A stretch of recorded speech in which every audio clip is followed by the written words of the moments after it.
నమస్తే. ఈరోజు న్యూస్ ఏంటి చూద్దామని నేను జస్ట్ అలా ఓపెన్ చేసి న్యూస్ సెక్షన్లోకి వెళ్ళగానే జనరల్గా నాకు హెడ్లైన్స్ కనిపిస్తాయి, ఈరోజు న్యూస్ ఇది అని. సర్ప్రైజింగ్గా దళిత్ అని కనిపించాయి. ఇదేంటంటే 4-5 దళిత్ కనిపిస్తాను. అసలుగా నేను రోజు దళితుల గురించి మాట్లాడుతున్నాను, నాకు టక్కన అది క్యాచ్ అయ్యింది. దళిత్ అని ఏంటంటే దళిత్ అని ఇన్ని ఉన్నాయేందని చూస్తే సో సర్ప్రైజింగ్. ఈ ఒక్కరోజు వచ్చిన న్యూస్ పేపర్లోనే మోర్ దాన్ 5 to 6 అట్రాసిటీస్ జరిగాయి. నిన్న కానీ మొన్న కానీ ఈ 2-3 రోజుల్లో 5-6 అట్రాసిటీస్ జరిగాయి దేశవ్యాప్తంగా. అవి మొత్తం కూడా న్యూస్ పేపర్ లిస్ట్ చేశారు వాళ్ళు. నిన్న అది చూసా, ఏంటి అన్ని ఎక్కడ చూసినా దళిత్ అట్రాసిటీ అని ఉందని చూస్తే 5-6 ఇన్సిడెంట్స్ జరిగాయి నిన్న. సరే, అన్ని ఇన్సిడెంట్స్ జరిగిన తర్వాత దీని గురించి మాట్లాడాలనిపించింది. సో మాట్లాడుతున్నాను దీని గురించి. ఏం జరిగింది? ఫస్ట్ ఇన్సిడెంట్ ఏం జరిగింది చెప్తున్నా. ఒక యూత్, ఇతను హిసార్లో సోరంకి విలేజ్, ఇతను ఏంటంటే నార్త్లో 32 సంవత్సరాలు అతనికి అక్కడ పొలాల్లో పంపు ఉండేది కదా, మోటార్ పంపు. ఆ మోటార్ పంపు ఎవడో ఎత్తుకెళ్ళిపోతే ఇతని మీద డౌటు. ఒకవేళ ఇతనే చేసాడు అనుకోండి, అతన్ని తీసుకెళ్ళి పోలీస్ స్టేషన్ నుంచి పెట్టాలి. అనుమానం ఉందని అతన్ని తీసుకెళ్ళి అతన్ని పోలీసులు విచారించాలి. బట్ వీళ్ళు ఏం చేశారంటే అతను నేను తీసుకోలేదంటున్నాడు. అతని మీద డౌట్. అదే చెప్తున్నాను. ఇప్పుడు జనరల్గా ఏంటంటే ఎక్కడ దొంగతనం జరిగినా అక్కడ చుట్టుపక్కల ఉన్నటువంటి దళితులను అనుమానిస్తారు. ఫస్ట్ పేదలను అనుమానిస్తారు. ఎందుకంటే పేదలు ఎత్తుకెళ్తారేమో అనేటువంటి ఆరోపణలు ఉంటాయి. ఓకే, జనరల్గా వీళ్ళు ఏంటంటే పేదరికంలో ఉన్న వాళ్ళే ఇట్లాంటివి చేస్తూ ఉంటారు కూడా. ఓకే, ఎక్కువ ఈ థఫ్ట్ కేసెస్ మొత్తం అంటే వాళ్ళ దగ్గర ప్రాపర్టీస్ ఉంటే వీళ్ళ దగ్గర ఉండవు. సో ఎవరి దగ్గర లేడో వాడే దొంగతనం చేస్తాడు కదా. సో ఆ యాంగిల్లో ఫస్ట్ అనుమానం ఎలాగో దళితుల మీద వస్తాయి. ఇప్పుడు ఇతని మీద అనుమానం వచ్చింది. ఆ మోటార్ పంపించుకెళ్ళాడు, ఈడు తీసుకెళ్ళాడు నా అనుమానం వాళ్ళకి. ఆయన ఏం చేస్తారు? అనుమానం వచ్చిన పోలీస్ స్టేషన్ పెట్టాలి. ఆయన ఏం చేస్తారు? ఇది దేశవ్యాప్తంగా నిన్న చాలా పెద్ద హిందువు లాంటి న్యూస్ పేపర్లు రిపోర్ట్ చేశాయి ఈ విషయాన్ని. ఆయన ఏం చేశారంటే కాళ్ళకు కట్టేసి ఒక పెద్ద బావి ఉండేది కదా, ఆ బావిలోకి అప్సైడ్ డౌన్ దించారు అతన్ని. అంటే తల్లకిందులుగా కాళ్ళకు కట్టేసి ఇలా తల్లకిందులు పెట్టి అతన్ని బావిలోకి దించారు పైనుంచి. ఒక దళితుడిని 10 మంది అగ్రకులస్తులు కలిసి, ఎందుకు వాళ్ళ పొలంలో మోటార్ పంపు మిస్ అయింది, నీరు తీసుకున్నాడు అని అనుమానం. అంటే వాళ్ళ ఉద్దేశం ఏంటంటే నువ్వు తీసుకున్నావు, చెప్పు ఎక్కడ పెట్టావు. నేను ఇంట్రాగేషన్, వీళ్ళందరూ పోలీస్ ఆఫీసర్లు అనమాట. నీ పంపపోతే పోలీస్ స్టేషన్కి చెప్పాలి. కానీ ఆయన పట్టుకొని బావిలోకి కాళ్ళు చేతులు కట్టేసి ఇదంతా చేశారు. అఫ్కోర్స్ SC/ST యాక్ట్ పెట్టి దాంట్లో 6గురిని అరెస్ట్ చేశారు ఆల్రెడీ. ఎవరెవరైతే ఎక్కడెక్కడైతే SC/ST కేసులు ఫైల్ అయ్యి అరెస్ట్ చేస్తారు వాళ్ళనే కదా న్యూస్ పేపర్లో, హిందువు లాంటి న్యూస్ పేపర్లు కవరేజ్ చేయాలంటే FIR పడాలి. లేదంటే వాళ్ళు కవరేజ్ ఇవ్వరు, ఎలిగేషన్స్ కవరేజ్ ఇవ్వరు. ఎవిడెన్స్కి FIRకి వాళ్ళు న్యూస్ పేపర్లు రాస్తారు. ఇప్పుడు హిందూ, టైమ్స్ ఆఫ్ ఇండియా వీళ్ళు రాశారు అంటే FIR పడింది. 6గురిని అరెస్ట్ చేశారు ఆల్రెడీ ఆ కేసులో. ఆ కేసు ఒకటి చూశాను నిన్న. ఒక దళితుడిని తలకిందలు పెట్టి ఏలాడి చేశారు అతన్ని. ఇది రెండో ఇన్సిడెంట్. ఈ రెండో ఇన్సిడెంట్ ఏంటి? ఆశా వర్కర్లు 20 సంవత్సరాల నుంచి ఒక 3 ఆశా వర్కర్లు కొట్లాడుతున్నారు. దాని మీద ఒక పెద్ద ఆర్టికల్ రాశారు ఈరోజు. ఏంటంటే ఈ ఆశా వర్కర్లు ఆశా వర్కర్లకు సంబంధించి మాకు డిస్రెస్పెక్ట్ వస్తుంది, మమ్మల్ని డిస్రెస్పెక్ట్ చేస్తున్నారు. ఎందుకమ్మా ఏంటి? ఆశా వర్కర్లు దళితులకి స్పెసిఫిక్ ఏంటి? మెజారిటీ ఆశా వర్కర్లు యాక్చువల్గా దళితులే ఉంటారు. చిన్న ఉద్యోగాలు చేసేది వాళ్ళే. అంటే మెజారిటీ దళితులు ఉన్నప్పుడు కూడా లీడర్షిప్ అనేది మాకు ఇవ్వరు, మమ్మల్ని అప్రెస్ చేస్తున్నారు. నాన్ దళితులు ఆశా వర్కర్లు యూనియన్లు అవన్నీ ఉంటాయి కదా, వాటిలో నాన్ దళితులు మమ్మల్ని అప్రెస్ చేస్తున్నారని చెప్పి 20 సంవత్సరాల నుంచి కొట్లాడుతారు. 20 సంవత్సరాల నుంచి. దాని మీద ఒక పెద్ద ఆర్టికల్ రాశాడు ఈరోజు.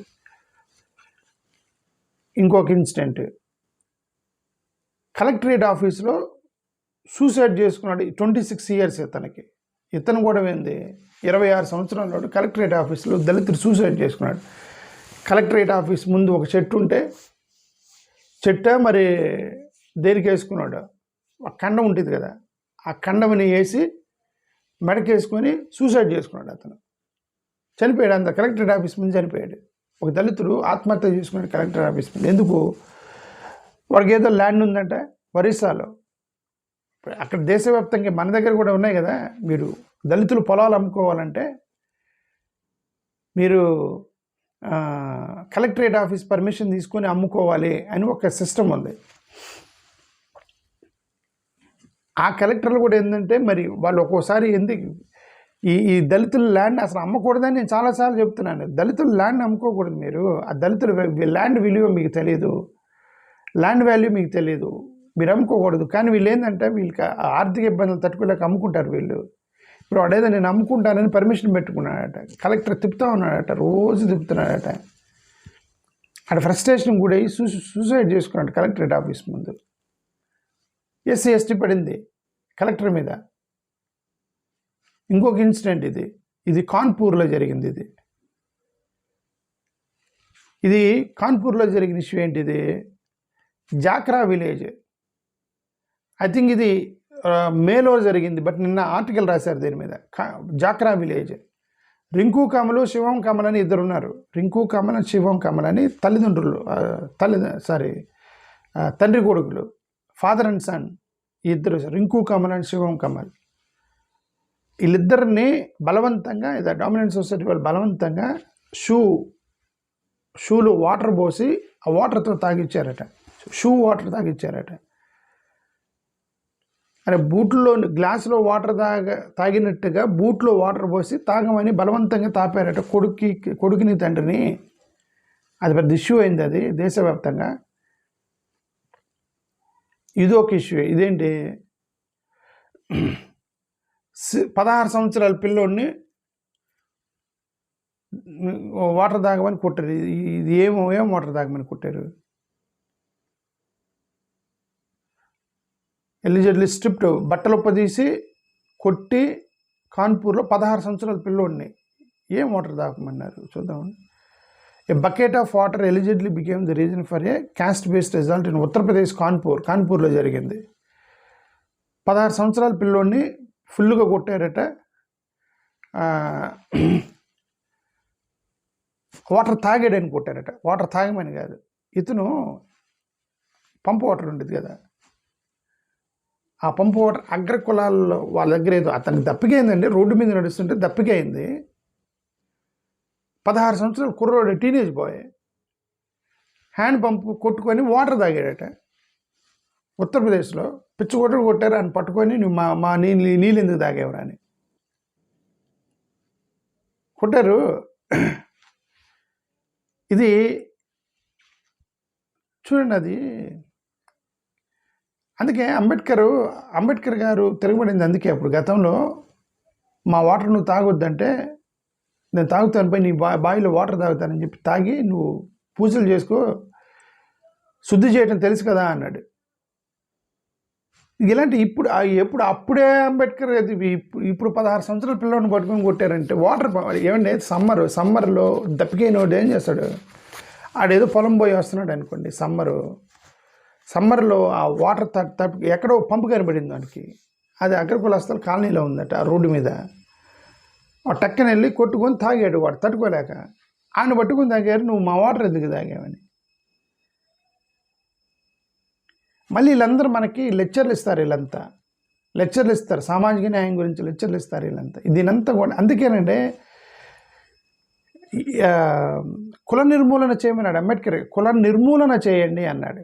కుల నిర్మూలన అంటే ఇవన్నీ జరగకుండా ఉంటాయని చేయమంటారు, ఇవి జరగకుండా ఉంటాయని. తాగితే ఎవడు వాడు దప్పికైన వాడు పంపు వాటర్ నీ ఇంట్లోకి వచ్చి తాగలేదు కదా, పబ్లిక్ పంపు వాటర్ కదా, దానికి కూడా రిస్ట్రిక్షన్ అండి. ఇంట్లోకి రావడానికి రిస్ట్రిక్షను, రానివ్వరు దళితుల్ని. సరే ఇంట్లోకి రావడానికి రిస్ట్రిక్షను, పబ్లిక్ పంపులో వాటర్ తాగడానికి ఏమైంది? కుట్టారు అక్కడ. ఇది కూడా ఇంకొక ఇన్సిడెంట్ జరిగింది. ఇదేంటి సరే ఇంక ఇట్లాంటి రోజు చాలా జరుగుతుంటే ఇదేంటంటే ఈ ఒక డాక్టరు వాడి దగ్గర పనిచేసేటువంటి ఒక ఎంప్లాయీ దళిత అమ్మాయి అంట, పెళ్లి చేసుకుంటానని చెప్పాడట. పెళ్లి చేసుకుంటానని చెప్పి అమ్మాయి ప్రెగ్నెంట్ అయింది. డాక్టర్ దగ్గర పనిచేస్తుంది. మరి అది నర్సుగా పనిచేస్తుందా, ఆమె కూడా డాక్టరా, లేకపోతే డీటెయిల్స్ లేవు. డాక్టర్ ఇన్ ప్రైవేట్ హాస్పిటల్ ఓ ఎంప్లాయీ దళిత్ ఉమెన్ ఎంప్లాయీ అని రాశాడు. ఆ ఎంప్లాయీ అంటే మరి ఏంది, మరి ఊడ్చేయమా లేకపోతే నర్సా డాక్టర్ అనేది రాయలే, దళిత్ ఉమెన్ ఎంప్లాయీ అని రాశాడు. ఆమెతో ఫిజికల్ రిలేషన్ పెట్టుకున్నాడు, పెళ్లి చేసుకుంటానని. ప్రెగ్నెంట్ అయిన తర్వాత నువ్వు అబార్షన్ చేసుకొని టార్చర్ పెట్టాడు అతన్ని. ఆ కేసు రిపోర్ట్ అయింది నిన్న. ఇది విజయ్ ముఖ్యమంత్రి అయిన తర్వాత ఒక సెన్సేషనల్ నిర్ణయం జరిగింది. ఇదేంటిది, అన్నానగర్లో, కోయంబత్తూరు అన్నానగర్లో 2 సంవత్సరాల నుంచి ఒక సమస్య ఉంది. ఒక సమస్య కొట్లాడుకున్నారు ఆ విలేజ్లో. అక్కడ ఉన్నటువంటి దళిత కాలనీలకి ఎగరకులాలకు గొడవ ఉంది.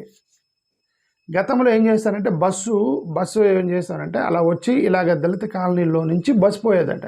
ఎందుకు, వాళ్ళని పికప్ చేసుకోవాలి. కొన్ని గ్రామాల్లో ఏం చేస్తారంటే దళిత కాలనీలు చాలా దూరం ఉంటాయి మెయిన్ ఊరికి. ఇప్పుడు ఏదో కొద్దిగా అడ్వాన్స్డ్, ఇప్పుడు ఆంధ్రప్రదేశ్ లాంటి మరీ అంత దూరంగా ఉండవు, పక్కనే ఉంటాయి. ఆంధ్రప్రదేశ్ లాంటిలో పక్కనే ఉంటాయి. బట్ ఇంకా కొన్ని ప్లేసులు రిమోట్గా ఉంటాయి. ఆ రిమోట్లో ఏంటంటే కొంచెం దూరంగా ఉంటారు, చాలా దూరంగా ఉంటారు దళితులు ఊరికి. ఆ బస్సు ఊరిలోకి వచ్చింది కానీ దళిత కాలనీలకు వెళ్ళదు కదా. సో ఒక బస్సు వేసారట దళిత కాలనీలో నుంచి వెళ్ళటానికి.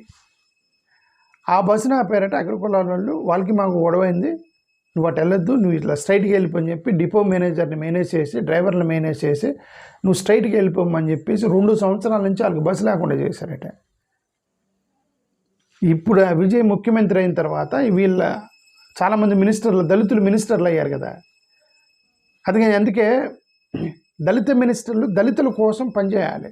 దళిత మినిస్టర్లు దళితుల కోసం పనిచేయాలి. ఇప్పుడు అక్కడ 8 మంది దళితులు మినిస్టర్లు చేశాడు విజయ్. వాళ్ళలో ఎవరో ఒక మినిస్టర్ని పట్టుకుంటే అతను చెప్పాడు, మీరు దళిత కాలనీ నుంచి బస్సు వెళ్ళాల్సిందని చెప్పి. ది పవర్ ఆఫ్, అందుకే అంబేద్కర్ చెప్పాడు, మీ చేతిలో పవర్ ఉండాలి అని.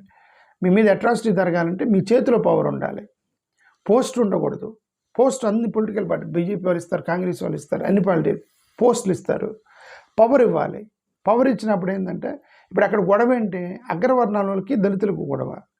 పవర్ వాళ్ళ చేతిలో ఉంటే వాళ్ళు ఏం చేస్తారు, అగ్రవర్ణాలు ఓట్లు పోతాయమని. ఎందుకంటే విజయ్ డిఎంకే ఎందుకు ఓడిపోయింది, అక్కడ డిఎంకే ఎందుకు ఓడిపోయింది, ఎందుకే ఓడిపోయింది, ఎందుకు అక్కడ అగ్రవర్ణాల వాళ్ళకి దళితులకి గొడవ వచ్చి వాళ్ళు ఎరిగితే స్టాలిన్ అగ్రవర్ణాలు ఓట్లు పోతాయేమోనని వాళ్ళకి సపోర్ట్ చేశాడు. వాళ్ళ ఊరికి డిఎంకే వాళ్ళ కులం మీద దాని మీద మాట్లాడుతున్నారు, సనాతన ధర్మం మీద. కుల వ్యవస్థ ఉండకూడదు, సనాతన ధర్మానికి వ్యతిరేకము, అంబేద్కర్ పెరియార్ ఐడియాలజీలో ఉన్నారు. But obviously there are politicians. ఎక్కడ వీళ్ళు ఓట్లు పోతాయేమోనని డిఎంకే అతను ఏం చేశాడంటే, స్టాలిన్ ప్రభుత్వం అక్కడ లోకల్ వాళ్ళు ఉంటారు కదా, మొత్తం ముఖ్యమంత్రి ఏం చేయడు కదా, ఆ లోకల్ ఎమ్మెల్యేలు అగ్రవర్ణాలకు సపోర్ట్ చేసి ఆ ఇష్యూని బాగా మనసులో పెట్టుకొని ఓడగొట్టి విజయ్కి వేస్తారు. విజయ్ రాగానే ఇదిగా బస్సు వేసాడు ఒక కాలనీలో నుంచి. సో డిస్ప్యూట్ ఉంటే ఆ డిస్ప్యూట్ని తీసేసాడు. అక్కడ విజయ్కి సంబంధించిన ఒక దళిత మినిస్టర్ సాల్వ్ చేశాడు దాన్ని. సో దళిత ఫ్యామిలీస్ ఏంటంటే ఈ సోషల్ బాయ్కాట్ ఇంకొకటి ఇక్కడ ఇంకొకటి జరిగింది. పాటియాలా విలేజ్లో సోషల్ బాయ్కాట్ జరిగింది. ఇక్కడ ఊరిని ఇక్కడ మన పవన్ కళ్యాణ్ పిఠాపురంలో దళితుల్ని బాయ్కాట్ చేశారు కదా, అలాగే అక్కడ బాయ్కాట్ చేశారు. పనికి వెళ్ళాం మిమ్మల్ని అని పాటియాలా విలేజ్లో అక్కడ ఒక మినిస్టర్ పోస్ట్ చేశాడు, ఇది తప్పు అది ఇది. సో ఇవన్నీ కూడా ఒకే రోజు ఇన్సిడెంట్లుగా, ఇది రోజుకు ఒకటి జరిగింది. నేను రోజు మాట్లాడలేము. ఈ రోజు ఎందుకు మాట్లాడంటే ఒకే రోజు ఇన్ని ఇన్సిడెంట్లు లిస్ట్ చేశాడు న్యూస్ పేపర్లో. మరి ఒకరోజు ఇన్ని ఇన్సిడెంట్లు జరిగాయి. నేను టక్కన న్యూస్ పేపర్ ఓపెన్ చేయగానే ఇవన్నీ కనబడ్డాయి. నేను అందుకని కంపల్సరీ మాట్లాడేందుకు ఇన్ని ఇన్సిడెంట్స్ జరిగినప్పుడు 100% మాట్లాడాలనిపించి నేను మాట్లాడుతున్నా ఈ విషయం. సో అల్టిమేట్లీ మనం అనేది ఏంటంటే ఎనీ పొలిటికల్ పార్టీ అయినా కానీ, ఎనీ పొలిటికల్ పార్టీ, దళితులు పొలిటికల్ పార్టీలు పెట్టి మీరు గెలవరు. ఎలాగూ ఎప్పుడు గెలుస్తారంటే ఈ 20% ఓట్ షేర్తో గెలవరు కదా ఎవరు. మినిమం 40% రావాలి కదా. ఒక అధికారంలోకి రావాలన్నా, మీ ఎమ్మెల్యేకి గెలవాలన్నా మినిమం 40%, సర్పంచ్గా గెలవాలన్నా కూడా 40% ఓట్లు పడాలి కదా. 20% ఏదో ఎస్సీలు ఉన్నారు, మొత్తం మీకు వేసినా మీరు గెలవరు. అవతల బీసీలు కానీ ఎస్టీలు బీసీలు ఇవన్నీ కలిసి వస్తేనే జరుగుతాయి. ఆంధ్రప్రదేశ్లో అవి కలిసి రావడానికి చాలా ఛాన్సెస్ తక్కువ ఉన్నాయి. బీసీలని ఎడ్యుకేట్ చేయాలి. అంబేద్కర్ వాదంలోకి తీసుకొని వస్తే బీసీలు కలిసి వస్తారు, లేకపోతే కలవరు. వాళ్ళు ఏంటంటే వాళ్ళు అటు కనెక్ట్ అవుతున్నారు, మీరు కనెక్ట్ అవుతున్నారు ఆంధ్రప్రదేశ్లో. సో ఇలాంటప్పుడు ఏదైనా ఒక పొలిటికల్ పార్టీకి మీరు మద్దతు ఇచ్చేటప్పుడు ఆ పొలిటికల్ పార్టీకి కండిషనల్ మద్దతు ఇవ్వాలి. ఏదంటే ఇదేంటి, కనీసం మాకు పవర్ ఇవ్వాలి. చూడండి అక్కడ విలేజ్లో ఉన్నాయి.